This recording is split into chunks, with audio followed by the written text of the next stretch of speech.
let's get started with the story time. Ta-da!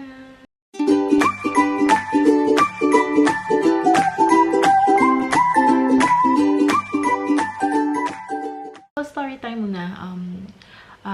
Before going to the details, I just wanna share na I'm not an expert. I'm just sharing my experience with it personally, and the opinions are my own.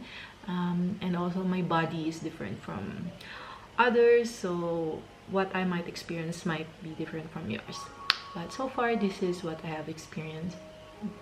I just want to share with you guys na nung simula nung I had my second son, I really thought na I'm done. At least for the meantime, we don't really want to add another member to the family, and I've been really careful into after my bunso was born. I was really thinking about family planning, so I started off with progesterone pills, which I never really experienced sa firstborn ko because we really wanted na masundan agad. So ngayon I have to do family planning kasi wala naman kaming plan na sundan and we're set. So yeah, first of all, bakit progesterone pills? Kasi I'm breastfeeding. So if I use a regular pill na combination, sabi ng OB, it would probably stop the milk production. It's one of my priority to my kids. So I want to breastfeed them at least until 2 years old. So, ayun na nga, I started with the progesterone pills. It was a massive failure kasi I always forget to drink it. So, nagkaroon ako ng spotting, severe cramping. I was really moody, but at the time, hindi ko alam kung na dahil pala yun sa progesterone pills. So, akala ko talaga it's part of postpartum. So, until one day na nakalimutan ko yung pills ko, I had to take 2 pills at a time and I had the worst day ever. I realized it was because of the pills or talagang masama yung pakiramdam ng katawan ko. I really realized talaga na those days happen when I take double pills or when I miss a pill.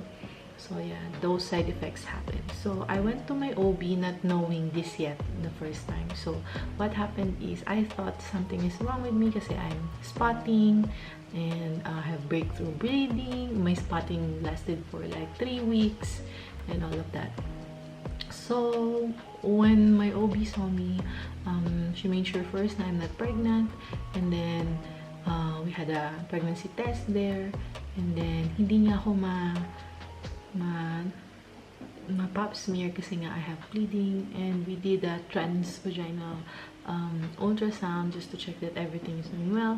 So she checked me, everything is fine, there's nothing wrong, I'm not pregnant. So probably there is just a hormonal imbalance. So she convinced me to start using a combination pill. So, as para ma-stabilize daw yung hormones. Parang diagnosis yun. Yun yung diagnosis niya sa akin. So, for me to take that, talagang I'm insistent. I didn't want to stop my milk supply.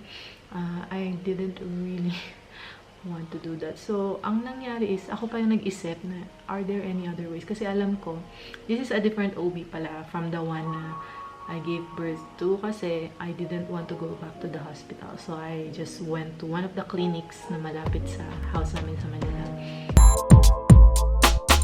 So, yeah, that's what happened. And my OB from back then, nag-deliver ng bunso ko, she gave me a reseta with my options. There are different options for me to choose from. So, I have that receipt and I'm reviewing it.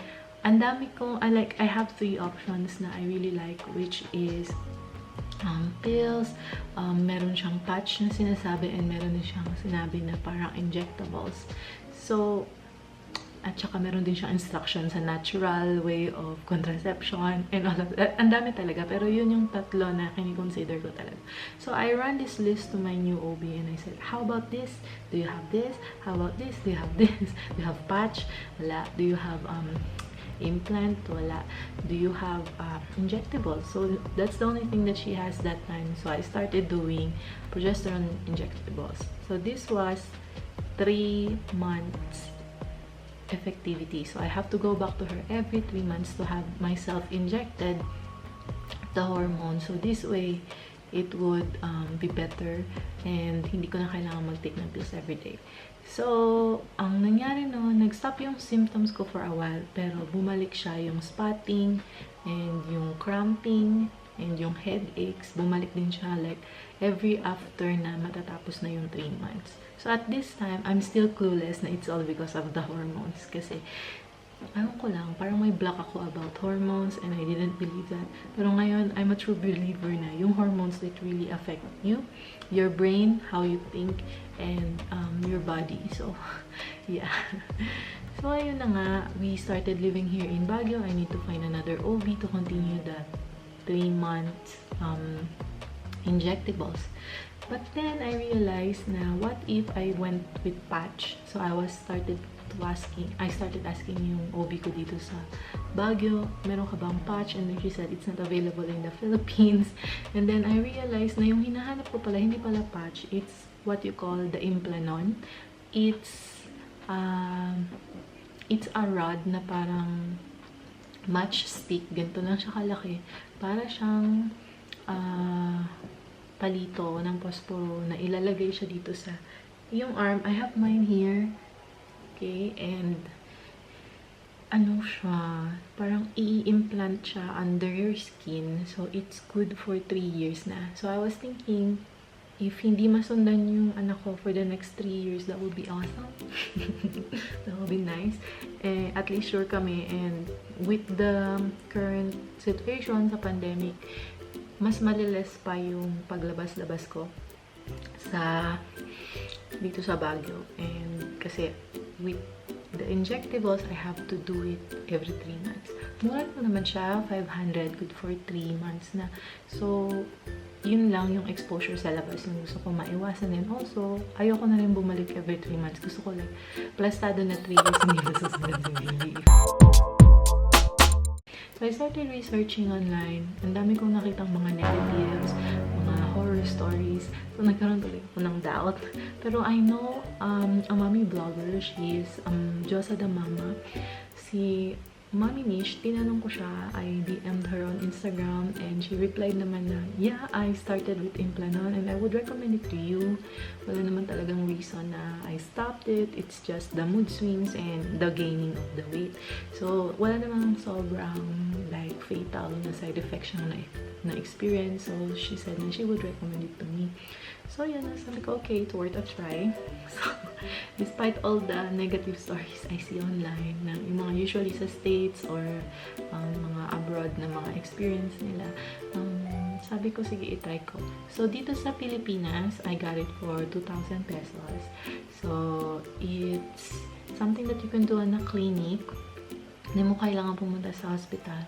And then, magkakaroon siya ng bruising, yun yung alam ko. And then, yung kanyang, inisip ko, yung kanyang side effects, it will be the exact same side effects na I've been feeling with the pills, I've been feeling with the injectables. Kasi, it's the same chemical or it's the same hormone, which is the progesterone.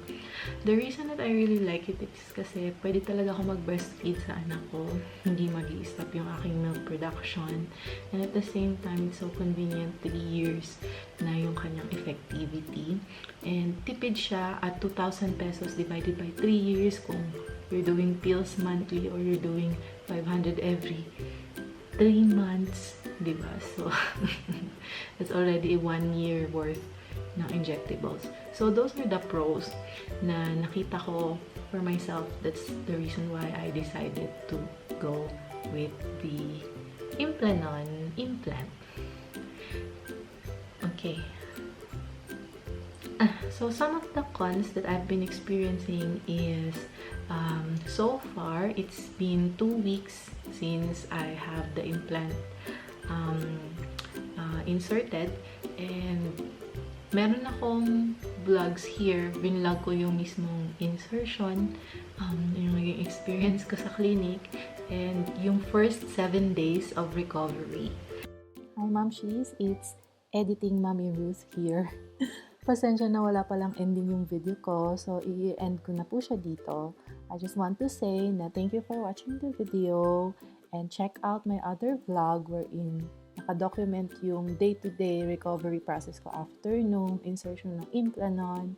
And if you have any questions, don't hesitate to comment it on the comment section below and itatry ko pong i-answer lahat yan. Maraming salamat sa suporta sa channel. And if you're new here, welcome. I hope you consider subscribing. I do a lot of videos about motherhood, side hustles, and life here in Baguio City.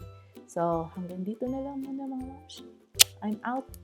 Bye!